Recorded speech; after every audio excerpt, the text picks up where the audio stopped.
Hola, yo soy Dani. Enseguida les voy a abordar el tema de lo que es la psicología precientífica. ¿Qué es?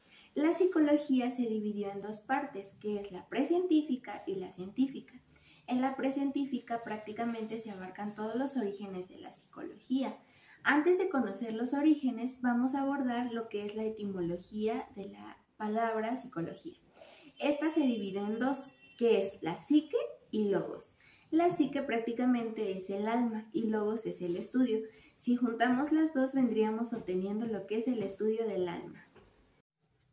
Vamos a empezar con la primera etapa de la psicología precientífica. En este caso vamos a empezar con la antigua Grecia, que los griegos fueron los primeros en buscar un concepto al hombre. Como primer exponente vamos a empezar con Platón. Él es el que postuló la teoría de las ideas y prácticamente para él los hombres son las imágenes, las sensaciones del mundo exterior.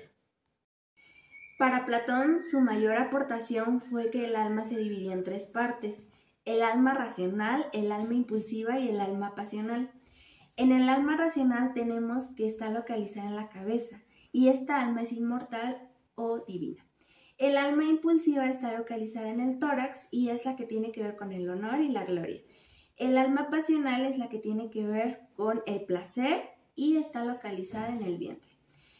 Prácticamente para Platón, el alma era inmortal. Era un tema que él venía abordando desde años atrás y para él el alma era inmortal y así como era inmortal tenía un gran significado para él. Tenemos a nuestro segundo exponente que es Aristóteles. Aristóteles, él fue discípulo de Platón y también Aristóteles nos explica que la psique es el principio del vivir de los seres humanos. Más que el vivir de los seres humanos, él toma una profundidad más allá, donde la psique es algo fundamental para la vida del ser humano. Para Aristóteles existen tres tipos de alma, que es la vegetal, la sensitiva y la racional. En la vegetal prácticamente tenemos las funciones nutritivas y la reproducción. En la sensitiva tenemos lo que es el deseo y también las funciones vegetales. Y en la racional, que es la tercera, tenemos las funciones sensitivas. Para él eran los tres tipos de alma y más que una profundización para él, eran muy importantes en la vida del ser humano. Y también Aristóteles fue el primero en desarrollar la teoría del aprendizaje y los tres puntos fundamentales son los siguientes. Como primer punto tenemos que el hombre comienza desde cero. El segundo punto tenemos que se aprende gracias a la memoria. Como sabemos, en la memoria almacenamos todo el aprendizaje que vamos guardando. Y como tercer punto y último, tenemos lo que es la repetición de los actos son los hábitos. En esta etapa tenemos lo que es la psicología medieval. Esta va más centrada al cristianismo, a la religiosidad, sobre todo está centrada en Dios.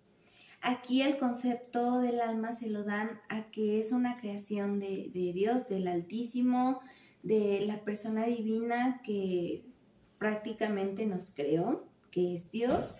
Entonces esta etapa tiene una reflexión, tiene una profundización más allá de lo que pueda ser una autoconciencia.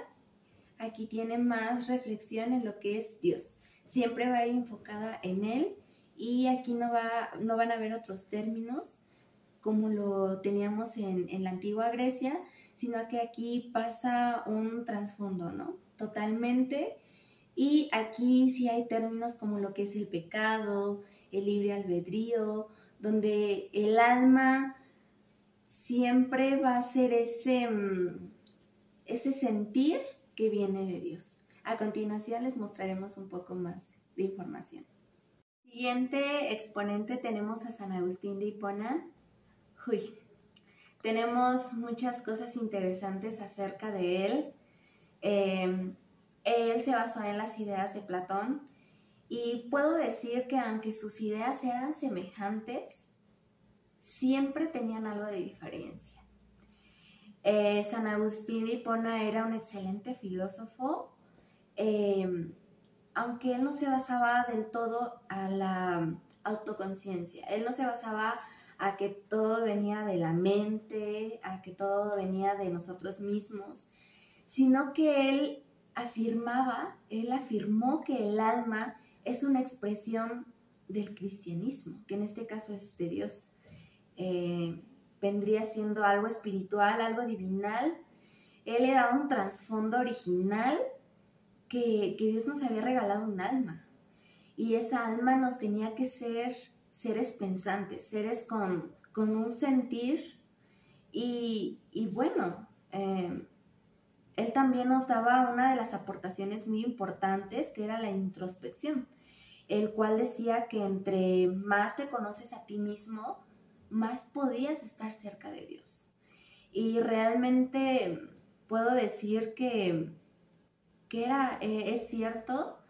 San Agustín de Hipona tenía muchas ideas tan favorables, tan interesantes.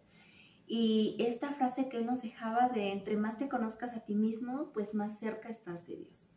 Entonces, en lo personal era un filósofo muy bueno.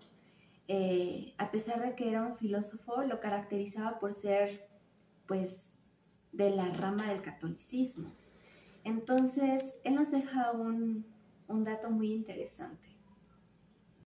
Nuestro último exponente de la psicología medieval, que es Santo Tomás de Aquino. Él también fue un filósofo muy bueno del cristianismo, del catolicismo, ya que nos deja un aprendizaje acerca de lo que es la fe. En este caso, él optó por la teoría de Aristóteles. Él no se fue tanto a las ideas de Platón, sino que él decidió optarse o dirigirse por las ideas de Aristóteles. Él nos decía que al tener fe, nosotros podíamos tener un mejor contenido del mundo espiritual. Él nos decía que los sentidos, pero también la razón, era lo que nos ayudaba a conocer el mundo material. A pesar de eso, él también nos mencionaba que el ser humano se dividía en dos, en lo somático y en lo espiritual. La verdad, Santo Tomás de Aquino nos explicaba que en esta parte de lo que el ser humano se dividía en dos, que era lo somático, pues era prácticamente el cuerpo. Y lo espiritual era lo inmortal, y en este caso también se dirigía a la voluntad, ¿no? También teníamos una frase muy cierta, que era lo de la síntesis tomista. Y muchos dirán, ¿qué es la síntesis tomista? Prácticamente es lo que puede pensarse, ¿no?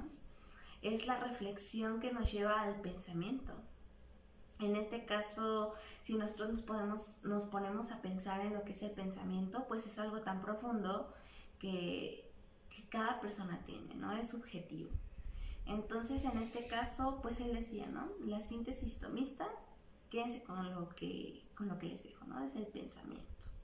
Y pues eso tenemos de Santo Tomás de Aquino.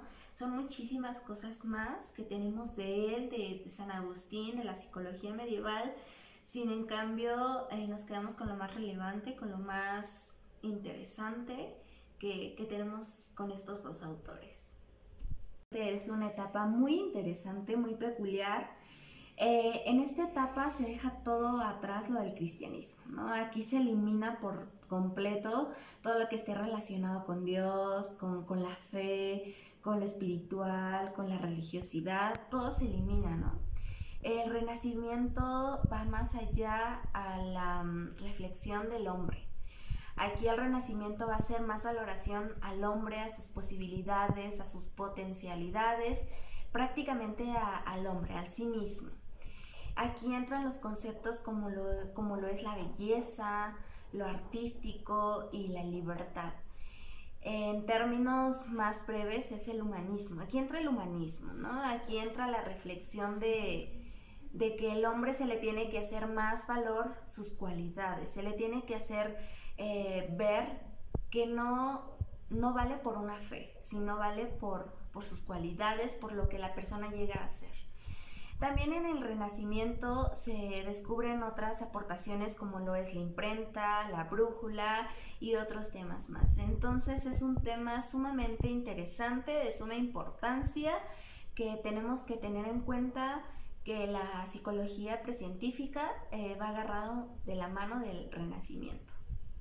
El primer filósofo que tenemos, nuestro grandísimo René Descartes, muchos yo creo que sí lo han de conocer. Es un filósofo que nos llevó pues a esta contribución de que para él no existía el alma, sino existía la mente, ¿no?